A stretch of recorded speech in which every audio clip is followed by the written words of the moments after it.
En tout cas, ça c'est une très bonne question. Dans la Bible, certaines personnes, je veux dire personnages, étaient polygames, à l'instar d'Abraham, le père de la foi, qui a été polygame. Il avait sa femme Sarai, après c'était Ketura, en dehors de l'enfant qu'il a eu avec sa servante Agar.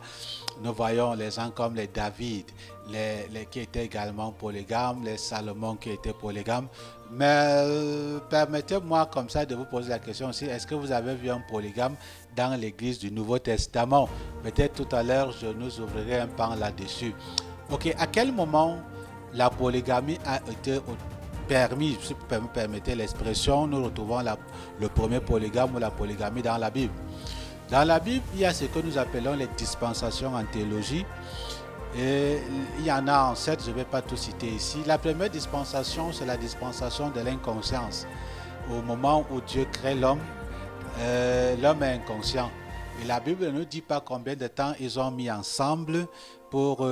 combien de temps l'homme est resté dans cet état. Il avait une parfaite communion avec Dieu. Dieu pouvait le rendre visite au jardin d'Éden. Et la deuxième dispensation est celle de la conscience.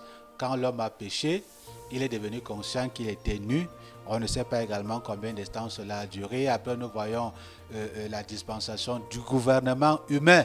C'est en ce moment-là que tout ce que nous connaissons aujourd'hui, la polygamie, l'homosexualité, beaucoup de choses ont commencé à se manifester parce que l'homme a commencé avait oublié Dieu.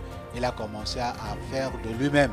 Et la quatrième dispensation est celle de la loi où elle vient corriger l'homme pour le ramener l'homme sur le droit chemin. Donc, c'est pas parce que Dieu a toléré la polygamie pendant cette période que nous pourrons encourager ou légitimer la polygamie aujourd'hui à l'Église. Mais lorsque nous lisons 1 Timothée chapitre 6, je crois à partir du verset 1, on voit les caractéristiques que devrait avoir un évêque. On dit qu'il soit marié d'une seule femme. Cela suppose que à l'église, il y avait des polygames. Je veux parler de l'église primitive, parce que peut-être que l'évangile les a trouvés dans cet état-là. C'est pour ça qu'il pouvait, on dit que si quelqu'un aspirait à la charge d'évêque, il devait être marié d'une seule femme. Donc, la Bible n'a jamais permis la polygamie. Et déjà, le mot polygamie, on ne trouve pas ça dans la Bible, ou même le mot monogamie. C'est des expressions qui veulent, n'est-ce pas, donner un statut au mariage pour celui qui est marié de plusieurs femmes ou bien celui qui est marié d'une seule femme.